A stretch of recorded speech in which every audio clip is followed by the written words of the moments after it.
Wow, what a crazy weekend, huh?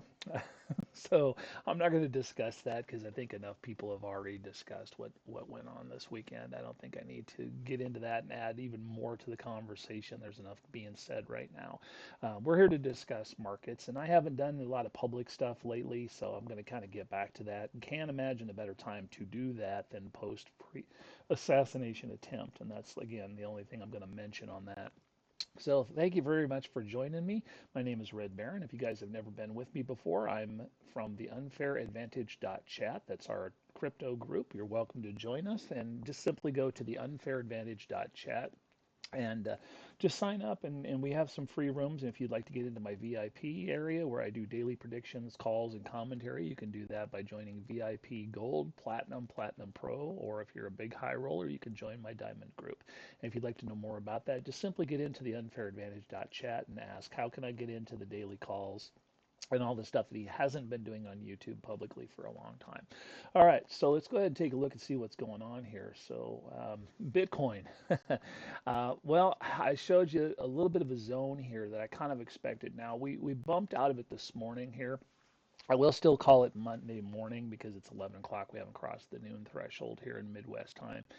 It's very likely it could pull back, but looking like we're going to see a little bit of a bump here. And what I'm seeing mostly, and I commented on this a week ago, is we're kind of rolling in a range where I'm seeing a lot of people that are saying, "Oh, here's the big pump. You know, we're pumping, we're pumping, we're pumping," and we're not pumping. When some of these moves are only 2 and 3%. I mean, this is just normal business. Frankly, I'm a little bit surprised, having just fired up the PC here to see what's going on, that we really didn't get a Monday morning decision, yay or nay, based on news. Silver markets, and we'll talk about that here in just a little bit. XRP mostly is very ambivalent to what happened this weekend, and that's kind of runs contrary to what you would expect because there was so much hype that, oh, when Monday morning opens up, it's just gonna be crazy. People are gonna be buying or selling crypto like crazy, and it just is not the case. We would have seen that in the last 3 hours, and we just aren't. So it's just business as usual. Sorry to disappoint. So anyway, what we're looking at here as far as motion goes for right now, the big thing is we have probably the most resistance. We do have a trend line. Let me go ahead and grab my marker here. We do have a trend line that is the white line there, and that's this line right here. And so we've hit on it once, twice, three, four.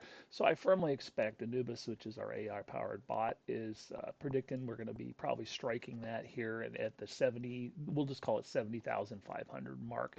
We're not going to get there just right away. We do have dual ISIS line right here, which is about 3.5% more.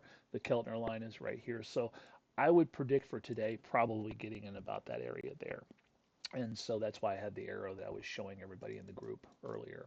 And by the way, in the free group, we do occasionally I do hand out calls because I have a motto. Even though I do have people that pay me for my predictions and pay me for my daily commentary, I do in the free group. If you bother to invest in me, I will invest in you. And so I do give away Bitcoin calls and stuff like that free. And so it's worth being in the free group. And so I do comment on this publicly in the free room.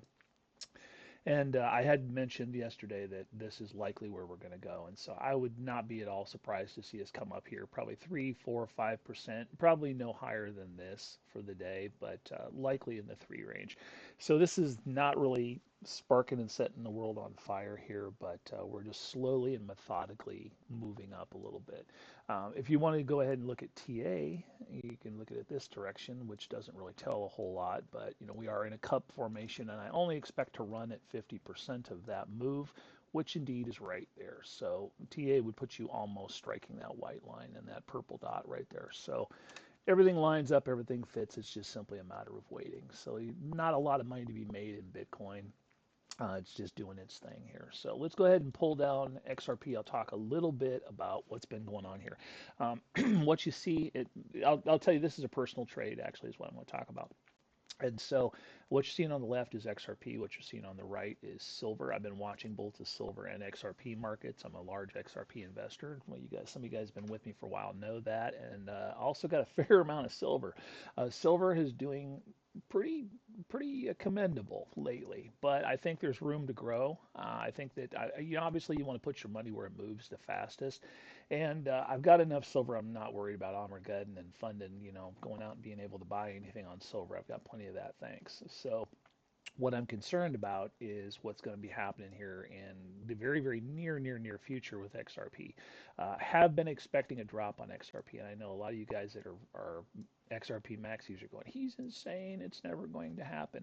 Well, what's going on right now shouldn't be happening. What I have called and expected this to be is basically pre-hype for the trial or for the SEC finalization, I guess, and there's just a lot of speculative run up. This is weeks run up prior to this. Now, what you're getting right now is a kind of a what we call a red halt, where it's going to take another leg up. It's probably if Bitcoin's going to go up probably 3 to 5%, this is probably going to go up 6 to 8%, just naturally because most things will. XRP and XLM are really doing kind of lockstep motion again. Both of them have done very, very commendable in the last month, really, to speak of. And so we will continue to see that. However, I do not believe that this is indicative of anything that is going to be the start of any massive takeoff.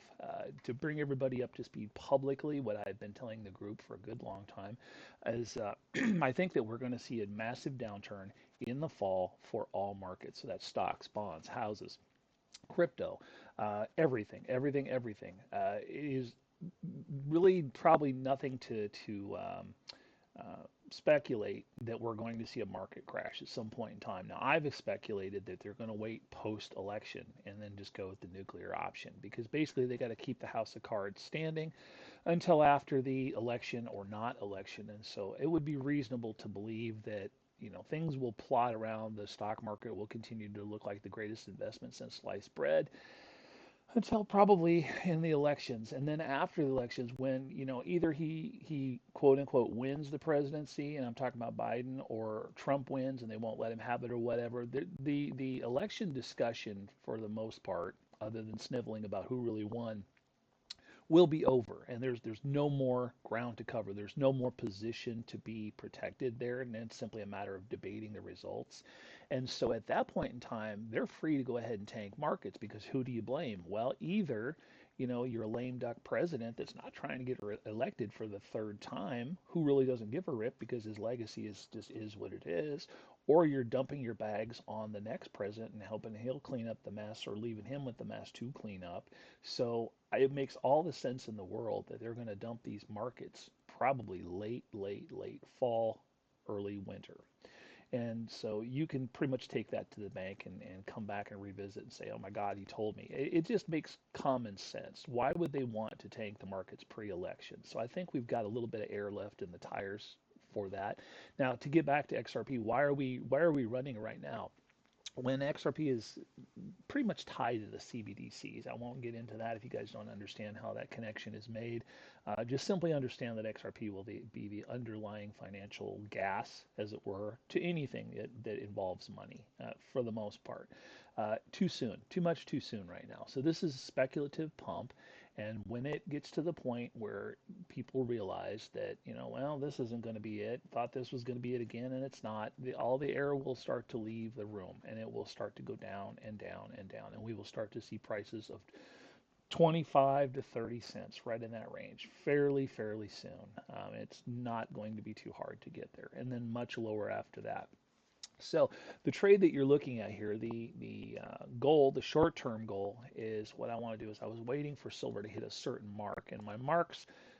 Let's go ahead and do this. My marks were basically showing what's possible here on pumps. We do have calls all the way up to 36 bucks, but it's going to be a little while. So we were going for a while where silver was going up, XRP was going down, and I was thinking, great, because I'm going to offload several ounces of silver, throw it over into XRP as it's going down, and then XRP started to catch a pump. And so right now I'm basically kind of watching and looking for the spread, so to speak. I think that silver is going to do fine, but I think silver is going to go into a downturn, so I'm going to have to wait for the next cycle flip. This is not working quite the way that I wanted it to. I expected silver to probably be a little bit more aggressive than this, but what I will tell you is that this trade will happen, but it'll just happen later in the summer. Summer will probably, as we get into, and by summer, I always have to remember I've got a worldwide audience. I define summer as June, July, and August. That's for the American summer. I know in Asia it runs 90 days sooner, in other places it runs at different times. But for America, it's June, July, and August. And so when I say summer, just understand that's what I'm talking about. So anyway, we're nearing a double top with silver, and so we'll address that after that. And so if we stay strong through that, we will indeed see the 60 or the $36 silver. So at that point in time, I'm really looking to see, have we lost all the air in the tires on XRP, and it's likely we probably will, but that will not happen now. By looking at this, it will not happen until at least probably the latter part of August. So this is a discussion for a later date. So let's take a look at XRP and see where can we go from here. Well, I've had these arrows here for about a couple of weeks, and we are getting closer and closer. So these calls have been all along, just pinging off every single one of these calls and lines that I have put. So when we were clear down here, I put these lines up here, and we hit one, two, three, four, five, six, soon to be seven and eighth call. So you can pretty much expect that we're going to get to about 58 cents on XRP here fairly soon. The last call that I would tell you that looks good as far as like to be able to hold ground before any kind of downturn comes was going to probably be around about 58, 59 cents. 58 and a half cents would be about right where I would say, and that's this call right here. And I've had this for about 2 months when we were clear down here. So it makes all the sense in the world that we'll probably get to that and then we'll start to fizzle. So you can see that also. Let's get this down here where we're starting to already lose a little bit of ground with the RSI. The RSI is a front running indicator that kind of tells you how things are going. And you can see that we really, if you look at the trend, you can see that we really are kind of running out of steam just a little bit. And so to get past that, probably going to take an act of God. And I don't think we I think we've seen enough active gods probably this weekend to worry about anything new going to save our butts. So we're just going to have to accept it. So there's probably a little bit more steam left here. Now, as far as the MACD goes, there is some rise still left, but I better speak on this zone here. This was something that I have been talking, I forget, I'm talking to the public group right now. So this purple zone was predicted probably about a month and a half to 2 months before it actually happened. I told the group, I said, something really, really eye-opening is going to happen during the purple zone here. And I showed this block when we were clear over here. And sure enough, what ended up happening, to kind of show you this, what ended up happening was basically went down and down and down, and then we plummeted, and then this is called a J hook. This is a formation that I've termed a long time ago, and it's not something that's formally really known, but what happens is when you come off of a triangle, generally what you'll do is you'll get a drop fake out, or you'll get a rise fake up, which is an inverted J hook. But what'll end up happening is you'll get that hook where it'll go down, and then it'll double up the height. So right now, currently, we are basically doubling up the height of this drop, and so we're running out of steam, as I said. But we still got a little more juice left in the squeeze here, but not a whole lot, not a whole lot. So this formation's about to end, and to no surprise, we're getting close to the end of this purple area here. So we're going to see around about the 15th or the 16th, we're going to see probably the end of whatever all this is, and we're going to get into a new formation and a new narrative, let's just say. And so post 15th, I would be looking for probably a downward trend, and we can see that already starting to shape up here as the MACD is starting to flatten out just a little bit. We can see it in the Anubis Digital Moving Index is already starting to lose attention span. You can see the green is dropping into the red here, and finally you can see it in one other indicator here, which is the dragon, the snapdragon, which is similar to the alligator, it just has a few more algorithms in it. You can see that it's starting to flatten out. We're not vectoring up straight as high, and that's the green, the red, and the blue here. Green is the one you want pointing straight up, and we're starting to kind of flatten out a little bit. So here, probably in the next 3 to 5 days, we'll start to go flat, start to lose a little bit of tension. Things will start to drop after pumping up just a little bit more. Okay, so that pretty much covers things just a little bit. I just wanted to put in a personal appearance to say thank you very much for hanging with me. I know I've been pretty quiet publicly, but I will become a lot more active, and we'll start to get back to those long marathon live streams you guys love and the stories and all that stuff like that. So until next time, thank you very much for joining me. Be safe, be good, and be good at it. Peace and hair grease, baby.